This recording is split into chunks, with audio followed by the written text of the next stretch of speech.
Hey everyone, Joe Dibley here from Frock Off Inc. I am the event producer for A Frockalicious Life is Calling in Canmore and all things Frockalicious, also the founder of Frock Off Inc. I am super excited today. We've been doing some interviews for some of the most amazing speakers I've ever heard that are going to be speaking in Canmore, and we have a real treat for you this afternoon because, and you may notice this, he will be the first man that will be speaking for and sharing his knowledge. I'm super excited. Dwayne Klassen, I've known him for a while. I've heard amazing things about him, and his message is not only important, it is extremely necessary, because part of living your Frockalicious life is embracing all areas of your life and understanding that you cannot have one without the other. You know, there's a goofy little poster that says, I can have it all, just not at the same time, which I agree with. But if you don't embrace every part of your life, you miss out. So again, I'm so excited that Dwayne's here today, and he's going to share a little bit about what you can expect in Canmore. And I want you to really be paying attention, because this is one, I don't know if it's appropriate to say one smart cookie when it's a man, but he's a smart cookie to me, and that's what matters. So Dwayne, welcome. I'm so excited you're coming. Please share with us a little bit more about what we can expect. Joe, I am really super excited to be able to present at your amazing event in Canmore in September. I really believe that with what's happening with both men, women, and in relationships, it couldn't be a better time. And to be able to present to a room full of wonderful, empowered women, it really is it's just the right time, right place. And what I'm going to be sharing, I'm the author of The Remarkable Man, Champions to Women, Heroes to Children, and Brothers to Each Other. And I'm known as the coach for men, because I inspire men to live remarkable lives.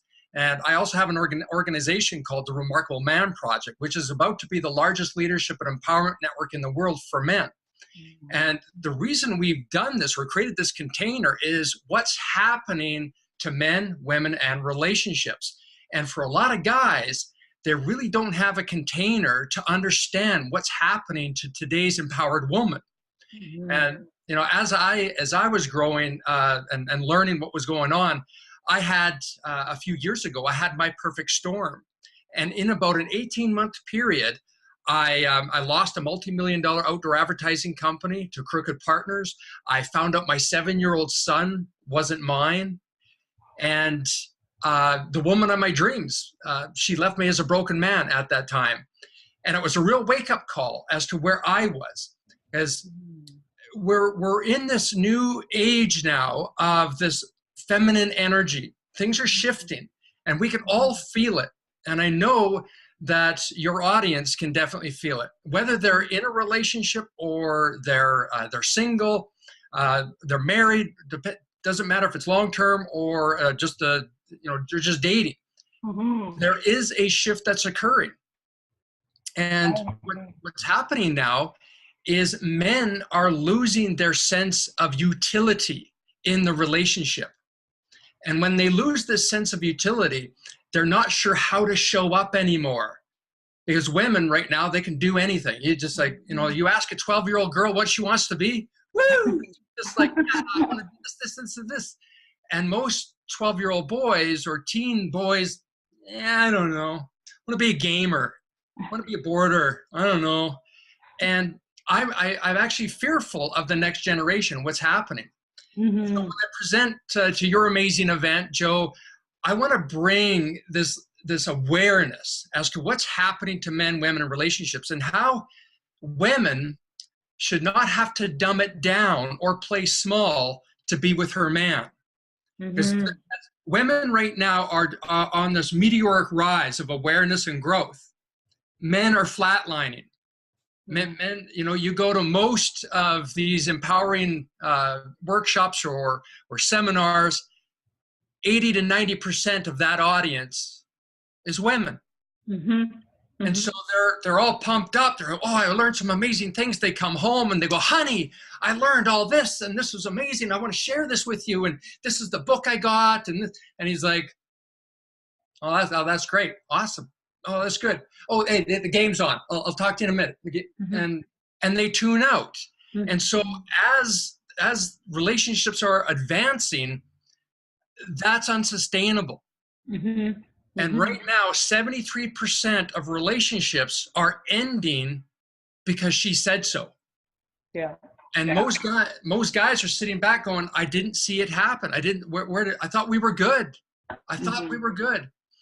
So I'm going to share some things that are kind of groundbreaking. I'm going to kind of get into some areas that are a little taboo, a little fun, a little playful, a little provocative, and areas that we can look at ourselves and go, that's where I'm at, or what do I need to do to take my relationship or my world to the next level that I can attract my champion.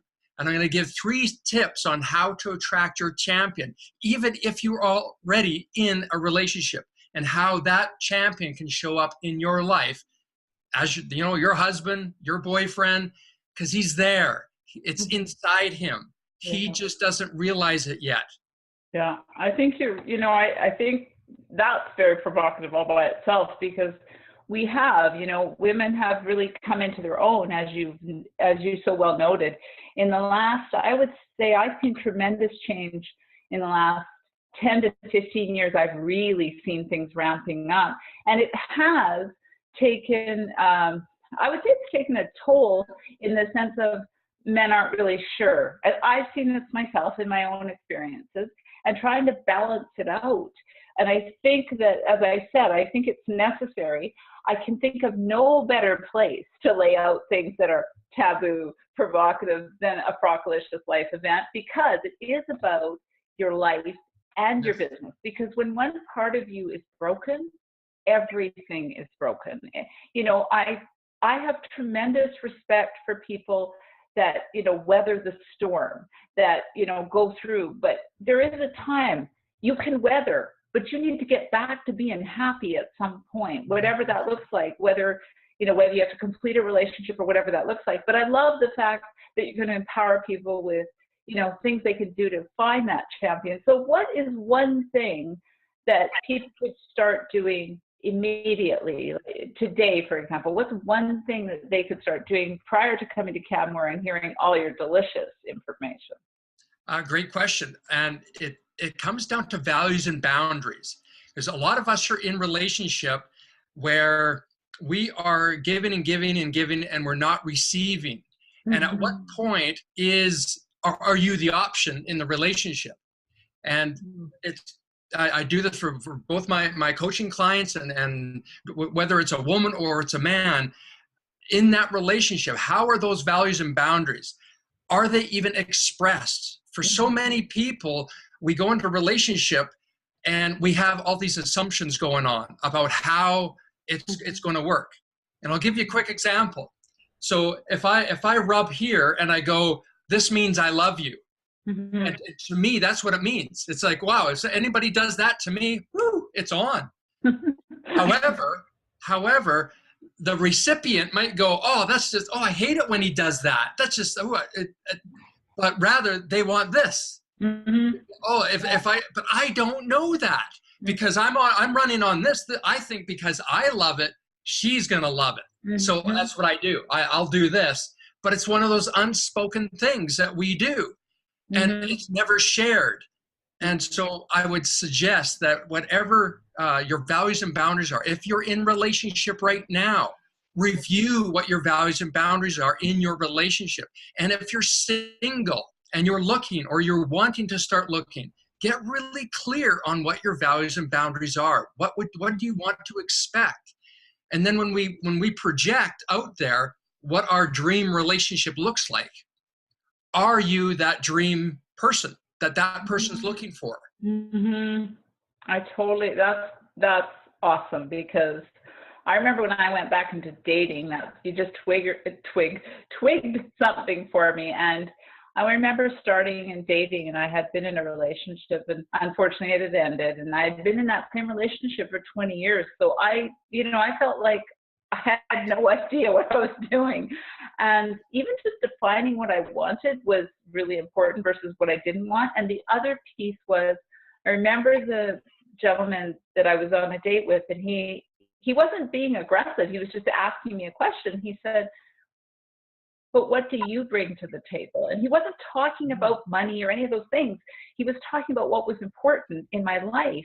And I have never forgotten that. Like, I'm happily married to someone else who, you know, we had open communication. And I thank that gentleman to this day. I still think about that. So I am so excited that you're coming. I can't wait to hear, because just this, I could go on with you for hours. I love this type of conversation because it's about, you know, as equally important in our business life to get access to knowledge and tools is in our life, because after all, there is only so many hours we're going to spend working. Hopefully you're taking some time to enjoy your life, treat yourself, and have, you know, whatever that relationship looks like. Because I think relationships, whether it's a love relationship with a partner or with a, you know, even with other people, when you get a clear understanding of what you want in your life, you become a much more well-rounded person, in my opinion. So thank you, Dwayne.